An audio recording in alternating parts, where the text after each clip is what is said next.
നിലമ്പൂരിനെ സംബന്ധിച്ചിടത്തോളം നിലമ്പൂരിൻ്റെ ഒരു തെരഞ്ഞെടുപ്പ് ചരിത്രം പരിശോധിച്ചാൽ അറിയാം, പലതവണ ഇടതുപക്ഷ ജനാധിപത്യ മുന്നണി അവിടെ വിജയിച്ചിട്ടുള്ള മണ്ഡലമാണ്. നല്ല ഉറച്ച വിശ്വാസം, ആത്മവിശ്വാസം LDFന് CPIMനുണ്ട്. ഈ തിരഞ്ഞെടുപ്പ് കേരളത്തിലെ LDF ഗവൺമെൻറ്റിൻ്റെ തുടർഭരണത്തിനുള്ള ഒരു നാന്ദിയായി മാറും എന്ന കാര്യത്തിൽ ഞങ്ങൾക്ക് യാതൊരു സംശയവുമില്ല.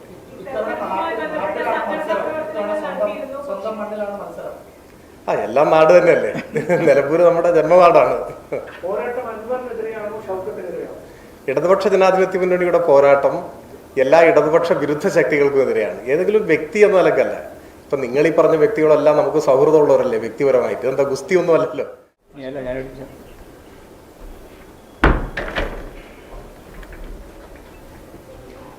അപ്പോൾ നമുക്ക് പത്രസമ്മേളനത്തിൻ്റെ ആദ്യഘട്ടം അവസാനിപ്പിക്കുക. രണ്ടാമത് സ്ഥാനാർത്ഥി കൂടി ഒത്തിരി പരിസ്ഥിതിയിൽ സ്വരാജിനോട് നിങ്ങൾക്ക് എന്തെങ്കിലും ചോദിക്കാനുള്ള പോലെ അല്ലെങ്കിൽ സ്വരാജ് പറയും.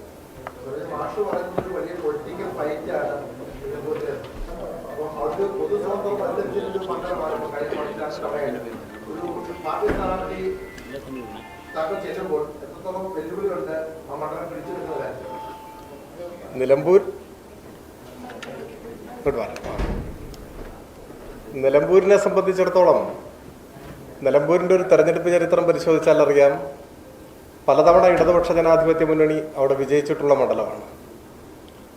CPIM ചിഹ്നത്തിൽ CPIM സ്ഥാനാർത്ഥിയായും ജയിച്ചിട്ടുണ്ട്, സ്വതന്ത്ര സ്ഥാനാർത്ഥികൾ എന്ന നിലയിലും ജയിച്ചിട്ടുണ്ട്. ഈ രണ്ടനുഭവവും നിലമ്പൂരിനുണ്ട്. ഇപ്പോഴത്തെ സാഹചര്യത്തിൽ സംസ്ഥാനത്താകെ കക്ഷി രാഷ്ട്രീയത്തിന് അതീതമായി ഒരഭിപ്രായം ശക്തിപ്പെട്ടു വരുന്നുണ്ട്. ആ അഭിപ്രായം ഉയർത്തുന്നവർ ഇടതുപക്ഷക്കാർ മാത്രമല്ല. ചില കാരണങ്ങളാൽ ഇടതുപക്ഷത്തെ ചില സന്ദർഭങ്ങളിൽ വിമർശിക്കുകയും പരിഭവം പ്രകടിപ്പിക്കുകയൊക്കെ ചെയ്യുന്നവർ പോലും ഉണ്ട്. പക്ഷെ അവരെല്ലാം കേരളം ഭരിക്കാൻ നല്ലത് ഇടതുപക്ഷമാണ് എന്ന് അഭിപ്രായപ്പെടുന്നവരാണ്. അതിന് കാരണം കഴിഞ്ഞ 9 വർഷമായി കേരളത്തിൽ ഇടതുപക്ഷ ജനാധിപത്യ മുന്നണിയുടെ നേതൃത്വത്തിൽ ഗവൺമെൻറ് നടപ്പാക്കിയിട്ടുള്ള വൻതോതിലുള്ള വികസന പ്രവർത്തനങ്ങൾ, ക്ഷേമ പ്രവർത്തനങ്ങൾ, ഒരു നവകേരളം സൃഷ്ടിക്കുകയാണ്. അതിൻ്റെ ഗുണഭോക്താക്കളാണ് സാധാരണക്കാരായ ജനങ്ങളല്ല.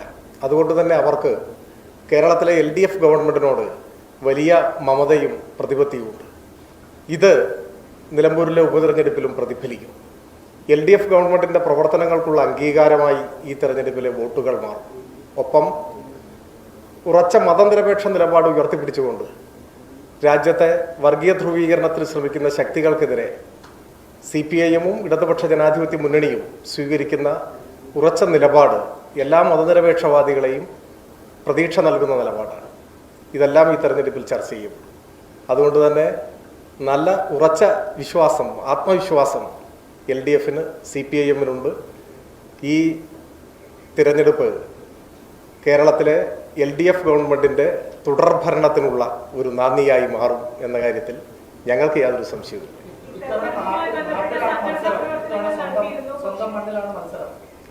എല്ലാം നാട് തന്നെയല്ലേ. നിലമ്പൂർ നമ്മുടെ ജന്മനാടാണ്. ഇടതുപക്ഷ ജനാധിപത്യ മുന്നണിയുടെ പോരാട്ടം എല്ലാ ഇടതുപക്ഷ വിരുദ്ധ ശക്തികൾക്കും എതിരെയാണ്. ഏതെങ്കിലും വ്യക്തി എന്ന നിലക്കല്ല. ഇപ്പം നിങ്ങൾ ഈ പറഞ്ഞ വ്യക്തികളെല്ലാം നമുക്ക് സൗഹൃദമുള്ളവരല്ലേ വ്യക്തിപരമായിട്ട്. എന്താ ഗുസ്തി ഒന്നും അല്ലല്ലോ. ഇത് ചില നിലപാടുകൾ, ആശയങ്ങൾ കേരളത്തെ ഒരു പുതിയ കാലഘട്ടത്തിലേക്ക് നയിക്കാനാണ്. ലോകത്തിലെ വികസിത രാഷ്ട്രങ്ങളുടെ, മധ്യവരുമാന രാഷ്ട്രങ്ങളുടെയൊക്കെ ഒരു നിലയിലേക്ക് ഇവിടുത്തെ ജനങ്ങളുടെ ജീവിതത്തെ മുൻപോട്ട് നയിക്കാനാണ് LDF ഗവൺമെൻറ് ശ്രമിക്കുന്നത്. അതിൽ വ്യക്തിപരമായിട്ടുള്ള ഇഷ്ടാനിഷ്ടങ്ങൾക്കോ അങ്ങനെയൊന്നും നമ്മൾ ചുരുക്കി കാണാൻ പാടില്ല.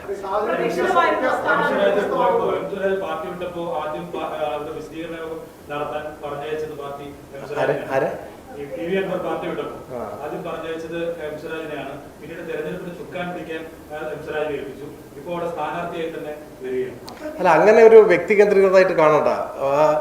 ഇപ്പോ ശ്രീ അൻവറിന്റെ കാര്യമാണ് നിങ്ങൾ ഇവിടെ ചൂണ്ടിക്കാണിക്കുന്നത്. അദ്ദേഹത്തിൽ നിലമ്പൂരിലെ ജനങ്ങൾ ഒരു വിശ്വാസം അർപ്പിച്ചിരുന്നു.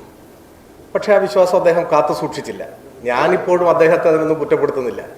അദ്ദേഹത്തെ കുഴിയിൽ ചാടിച്ചതിൽ കോൺഗ്രസ്സാണ്, അതിൻ്റെ നേതാക്കന്മാർക്കാണ് വലിയ പങ്കുള്ളത്. അപ്പോൾ അതെല്ലാം ഇതിനോടകം ചർച്ച ചെയ്യപ്പെട്ടിട്ടുള്ളൊരു കാര്യമാണ്. അവിടെ സ്വാഭാവികമായിട്ടും ആ സന്ദർഭത്തിൽ LDFും CPIഎമ്മും ക്യാമ്പയിനൊക്കെ സംഘടിപ്പിച്ചിട്ടുണ്ട്. PB അംഗങ്ങൾ ഉൾപ്പെടെയുള്ള മുതിർന്ന നേതാക്കന്മാരൊക്കെ അവിടെ വന്നിട്ടുണ്ട്. ഞാനും അവിടെ പോയിട്ടുണ്ട്. അങ്ങനെ അത് കാണേണ്ടത്. സാധാരണ ബൈ ഇലക്ഷനെ വ്യത്യസ്തമാക്കുന്നത് LDF സിറ്റിംഗ് സീറ്റാണ്, പക്ഷേ സിറ്റിംഗ് MLA അല്ലെങ്കിൽ നേരത്തെ ഉണ്ടായിരുന്ന MLA LDFിനൊപ്പം ഇല്ല. അത്തരമൊരു സാഹചര്യം കുറച്ച് വ്യത്യസ്തമല്ലേ? അല്ല, അങ്ങനെ ഒരുപാട് വ്യത്യസ്തതകൾ ഉണ്ടാവും ഓരോ തെരഞ്ഞെടുപ്പിലും. ഇതിനങ്ങനെ പ്രത്യേകതയൊന്നുമില്ല. അദ്ദേഹം ഇപ്പം എന്ത് നിലപാടാണ് സ്വീകരിക്കുന്നതെന്നും എനിക്കറിയില്ല. നിങ്ങൾക്കാണ് ഒരു പക്ഷേ അറിയുക. അതൊന്നുമല്ല ഈ തെരഞ്ഞെടുപ്പിലെ ഏറ്റവും പ്രധാനപ്പെട്ട ചർച്ചാ വിഷയം. ഈ തെരഞ്ഞെടുപ്പിൽ ഞാൻ വിചാരിക്കുന്നത് പ്രധാനമായും ജനങ്ങൾ ചർച്ച ചെയ്യുന്നത് ഈ കേരളം കൂടുതൽ അഭിവൃദ്ധിപ്പെടണം, അതിന് ഈ ഗവൺമെൻറ് നേതൃത്വം കൊടുക്കുന്ന പ്രവർത്തനങ്ങൾ കൂടുതൽ കരുത്തോടെ മുൻപോട്ട് പോകണം, അതിനാവശ്യമായ ഒരു വിധിയെടുത്ത് നിലമ്പൂരിലെ ജനങ്ങൾ തീർച്ചയായും ഈ തെരഞ്ഞെടുപ്പിൽ രേഖപ്പെടുത്തും എന്ന കാര്യത്തിൽ ഞങ്ങൾക്ക് സംശയമൊന്നുമില്ല.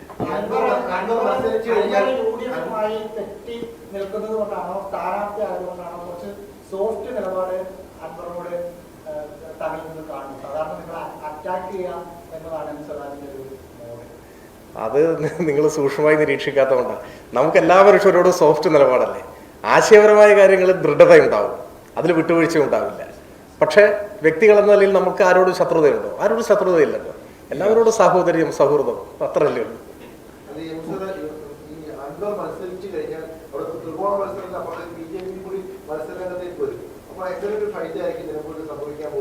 അല്ല, ആർക്കും മത്സരിക്കാനുള്ള അവകാശമുണ്ട്. കേരളത്തിൽ ഏതൊരു വോട്ടർക്കും മത്സരിക്കാനുള്ള അവകാശമുണ്ട്. അതൊന്നും ഞങ്ങളെ ബാധിക്കുന്ന ഒരു പ്രശ്നമേ. ആര് മത്സരിക്കും എന്ന് നോക്കിയല്ല LDF നിലപാട് സ്വീകരിക്കുന്നത്. LDF നാടിൻ്റെ ഭാവിയെ കരുതി, ഇവിടുത്തെ ജനങ്ങളുടെ ഐക്യത്തെ കരുതി ഉള്ള നിലപാട് സ്വീകരിച്ച് മുൻപോട്ട് പോവുകയാണ്. ആര് മത്സരിക്കുന്നു എന്നതൊന്നും ഞങ്ങൾ അങ്ങനെ ഗൗരവമായിട്ട് എടുക്കുന്ന ഒരു കാര്യമല്ല. അത് അവരവരുടെ പ്രശ്നമാണ്, ഞങ്ങളുടെ ഒരു പ്രശ്നമല്ല.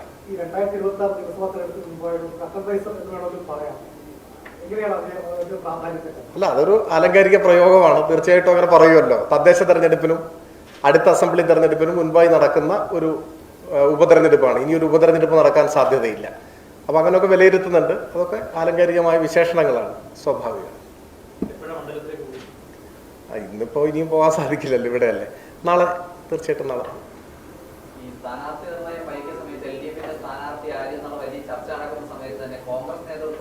അങ്ങയുടെ ഫോട്ടോയാണ് സോഷ്യൽ മീഡിയയിലിട്ട് കുഞ്ഞാലിയുടെ മണ്ണാണ്, വലിയ വിപ്ലവ മണ്ണാണെന്ന് പറയുന്ന നിലമ്പൂരിലേക്ക് എന്തുകൊണ്ടാണ് പാർട്ടി ചിഹ്നത്തിലേക്ക് ഒരാൾ വരാത്തത്? അവിടെ ചുമതല വഹിക്കുന്ന സ്വരാജ് വരുന്നില്ല എന്നുള്ള തരത്തിലുള്ള ചോദ്യമുണ്ടായിരുന്നു.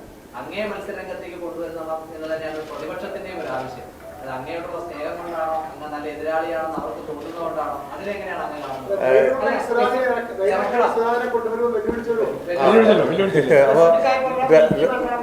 രണ്ട് കാര്യങ്ങളാണ്. ഒന്ന്, LDFന്റെ സ്ഥാനാർത്ഥി നിർണയം വൈകിയിട്ടില്ല. കാരണം ഒരു തെരഞ്ഞെടുപ്പിൽ നമ്മൾ സ്ഥാനാർത്ഥിയെ നിർണയിക്കുന്നത് ഇലക്ഷൻ കമ്മീഷന്റെ നടപടിക്രമങ്ങൾ അനുസരിച്ച് നാമനിർദ്ദേശ പത്രിക സമർപ്പിക്കാനുള്ള അവസാന ദിവസത്തിന് മുൻപ്, അതല്ലേ 2-ാം തീയതിയാണ് എന്ത് തോന്നുന്നു നോമിനേഷൻ സമർപ്പിക്കാനുള്ള അവസാന സമയം. അപ്പോൾ അതിനു മുമ്പ് തീരുമാനിച്ചാൽ മതി. ഞങ്ങൾ മുൻപേ തീരുമാനിച്ച് അറിയിച്ചിട്ടുണ്ട് മാധ്യമങ്ങളെ പോലും. ഞങ്ങളുടെ സംഘടനാ നടപടിക്രമങ്ങൾ പൂർത്തിയാക്കി 30-ാം തീയതി പ്രഖ്യാപിക്കുമെന്നാണ് ഞങ്ങൾ പറഞ്ഞത്. വൈകിട്ടില്ല. 1. 2, നിങ്ങൾ ഈ പറഞ്ഞ പോലെ ചില സുഹൃത്തുക്കൾ എന്നോട് ചൂണ്ടിക്കാണിക്കണ്ടായി. എനിക്കതിൽ തോന്നുന്നത്, അപ്പോൾ ഞാൻ മത്സരിക്കണമെന്നത് പ്രതിപക്ഷം കൂടി ആഗ്രഹിക്കുന്നു. അപ്പോൾ അവരുടെ കൂടി അംഗീകാരം ഈ സ്ഥാനാർത്ഥിത്വത്തിന് ഉണ്ട് എന്നാണ് എനിക്ക് തോന്നുന്നത്. അപ്പോൾ അവർക്ക് ഞാൻ നന്ദി പറയുന്നു. ഇപ്പൊ ഇയാൾ മത്സരിക്കാൻ കൊള്ളാത്ത ഒരാളാണെന്ന് അവർ പറഞ്ഞിട്ടില്ലല്ലോ. അതെ, അപ്പൊ അവരുടെ എല്ലാ സഹായം ഞാൻ പ്രതീക്ഷിക്കുന്നു. നിങ്ങളുടെ കൂടി അഭിപ്രായത്തെ മുഖവിലക്കെടുത്ത ഈ തീരുമാനത്തെ പിന്തുണയ്ക്കാൻ നിങ്ങളും ഉണ്ടാവണം എന്ന് ഞാൻ സ്നേഹപൂർവ്വം അഭ്യർത്ഥിക്കുന്നു. ഓക്കെ, എന്നാ പിന്നെ കാണാം. ശരി,